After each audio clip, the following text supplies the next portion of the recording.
तेलंगाना के महबूब नगर आपको लिए चलते हैं। पीएम मोदी मौजूद हैं, क्या कुछ कह रहे हैं सुनवाते हैं।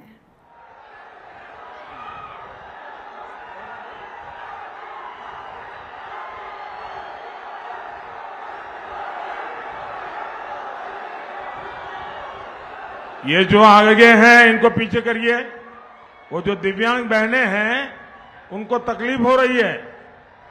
అక్కడ ముందున్న వాళ్ళు వెనక్కి వెళ్ళండి। వెనక దివ్యాంగులు ఉన్నారు, వాళ్ళకి ఇబ్బంది కలగకుండా వాళ్ళని ముందుకు తీసుకుని రండి, వాళ్ళకి ఇబ్బంది కలగకుండా చూడండి।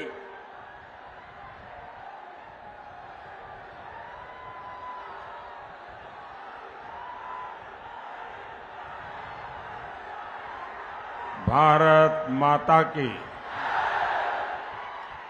ना पालमुरु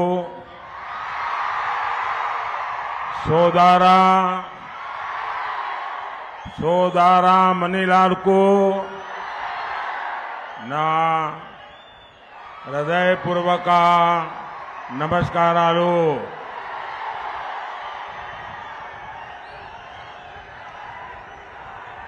माता जोगुलांबा के चरणों में मैं प्रणाम करता हूं।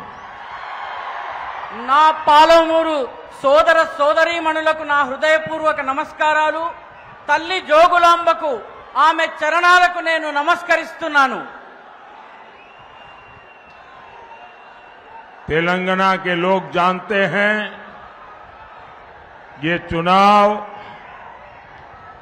देश के भविष्य का चुनाव है। कांग्रेस और उसके जैसे दलों ने दशकों तक जनता को सिर्फ झूठे वादे किए,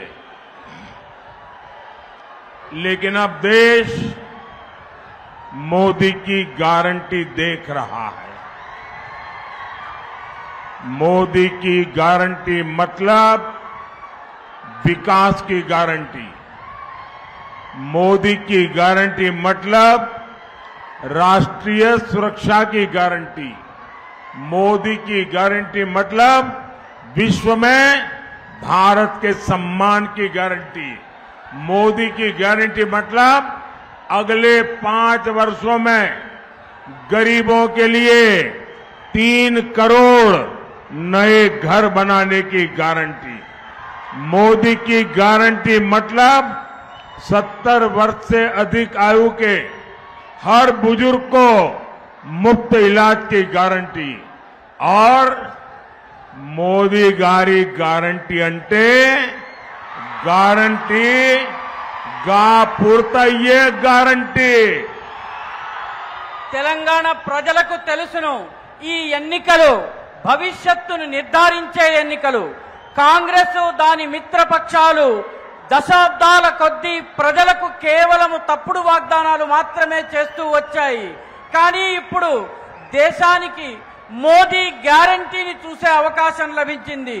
మోదీ గ్యారంటీ అంటే అభివృద్ధి యొక్క గ్యారంటీ, మోదీ గ్యారంటీ అంటే రాష్ట్రీయ భద్రత, జాతీయ భద్రతకు గ్యారంటీ, మోదీ గారి గ్యారంటీ అంటే భారతదేశము ప్రపంచంలో గౌరవాన్ని పొందించే గ్యారంటీ, మోదీ గారి గ్యారంటీ అంటే రాబోయే 5 సంవత్సరాలలో పేదలకు 3 కోట్ల ఇళ్లను నిర్మాణం చేసే గ్యారంటీ, మోదీ గారి గ్యారంటీ అంటే 70 సంవత్సరాల పైబడినటువంటి వృద్ధులకు పూర్తిగా ఉచితంగా చికిత్స చేసే గ్యారంటీ, మోదీ గారి గ్యారంటీ అంటే గ్యారంటీగా పూర్తయ్యే గ్యారంటీ। मैं तब तक आगे भाषण नहीं करूंगा जब तक इन बहनों की व्यवस्था नहीं होती है। मैं इन बहनों की तकलीफ नहीं देख सकता हूं। ये दिव्यांग बहनें हैं, पहले इनकी व्यवस्था करो। నేను ఇక్కడ అల్లరి తగ్గేదాకా దివ్యాంగ సోదరీమణులకు సౌకర్యప్రదంగా కూర్చునేదాకా కూడా నేను నా ప్రసంగాన్ని కొనసాగించను। కాబట్టి మౌనంగా క్రమశిక్షణతో ఉండండి, లేకపోతే మోదీ గారి ప్రసంగం ముందుకు సాగదు।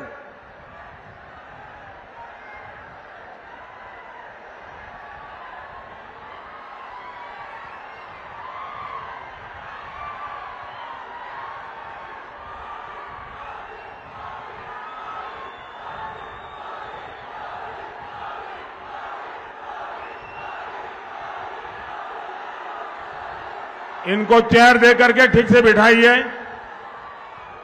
इनको बिठाइए। हाँ, एक और बहन भी है, एक और बहन भी है वहां, दिव्यांग है, युवती కూడా ఉంది, उनको भी यहां ले आइए। जब तक इन दिव्यांग बहनों की व्यवस्था नहीं करोगे मैं भाषण नहीं करूंगा। ఈ దివ్యాంగ సోదరీమణుల వ్యవస్థ జరిగేదాకా ప్రసంగం ముందుకు సాగదు, కాబట్టి సహకరించండి మిత్రులారా।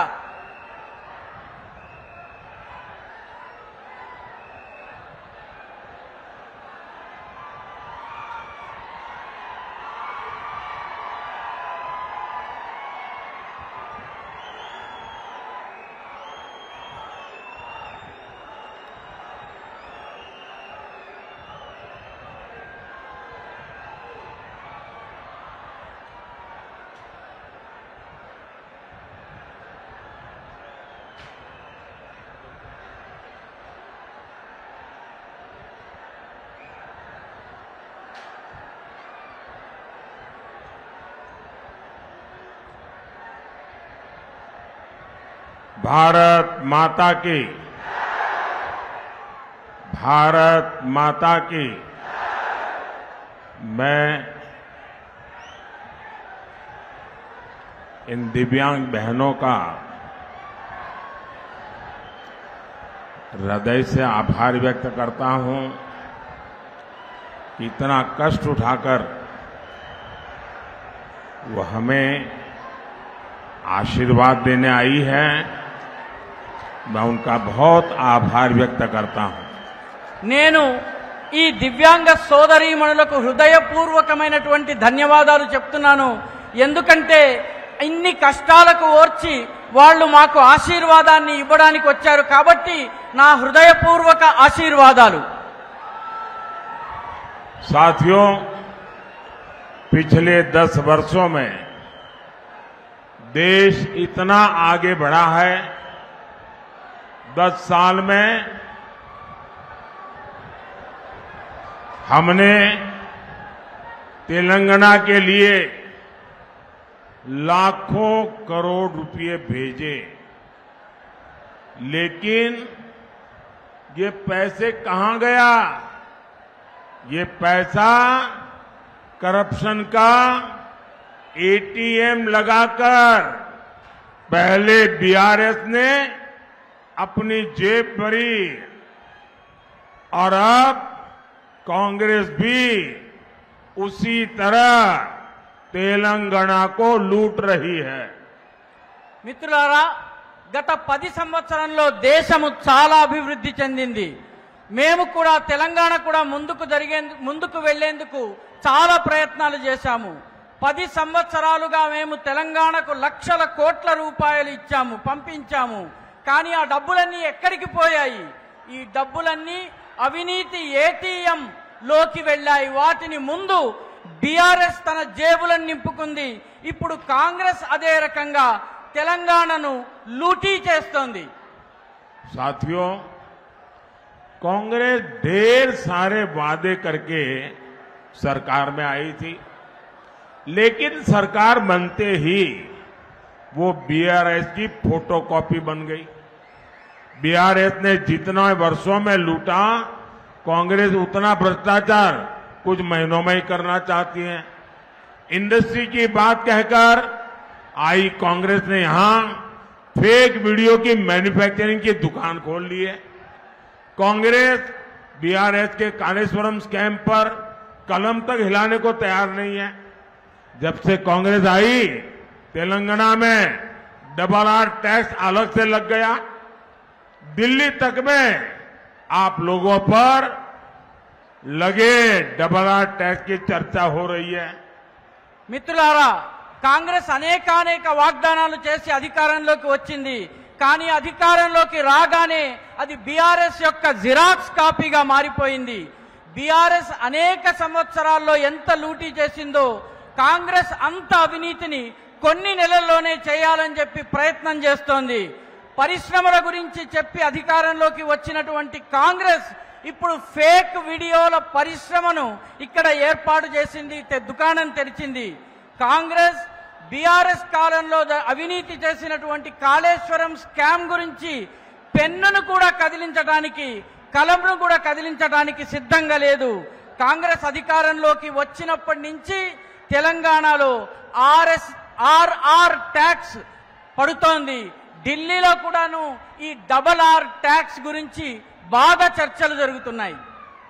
साथियों, और एक बड़ी मजेदार बात हुई, तेलंगाना के लोगों को इस पर जरा गौर करना चाहिए।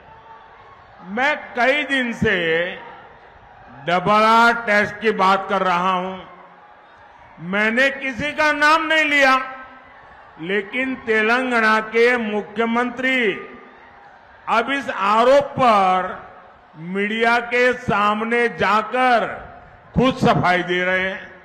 यानी उन्होंने खुद ही बता दिया है कि डबल आर टैक्स से कौन लोग जुड़े हैं। మిత్రులారా, చాలా తమాషా విషయం ఏంటంటే, తెలంగాణలో ఉన్నటువంటి ప్రజలు దృష్టి పెట్టాల్సినటువంటి విషయం ఏంటంటే, ఈ RR tax, double R tax విషయంలో నేను ఎవరి పేరు చెప్పలేదు. కానీ తెలంగాణ ముఖ్యమంత్రి గారు మాత్రము విలేకరుల ముందుకొచ్చి, మీడియా ముందుకొచ్చి ఆర్ఆర్ ట్యాక్స్ గురించి అవాకులు చెవాకులు చెప్తున్నారు. అంటే ఈ RR tax, double R tax వల్ల ఈ ట్యాక్స్ ఎవరి జేబుల్లోకి వెళ్తుందన్నది మీరు అర్థం చేసుకోవాలి. साथियों, महबूब नगर क्षेत्र को, यहां के लोगों को बीआरएस कांग्रेस के नेताओं ने हमेशा अपने स्वार्थ के लिए इस्तेमाल किया है। 2009 में आप लोगों ने केसीआर को चुना, लेकिन जब तेलंगाना बना तो वो आपको भूल गए। ना नए मुख्यमंत्री भी इसी इलाके से चुने गए हैं, लेकिन वो भी दिल्ली के हाई कमान को ही खुश करने और हिसाब किताब देने में लगे हैं।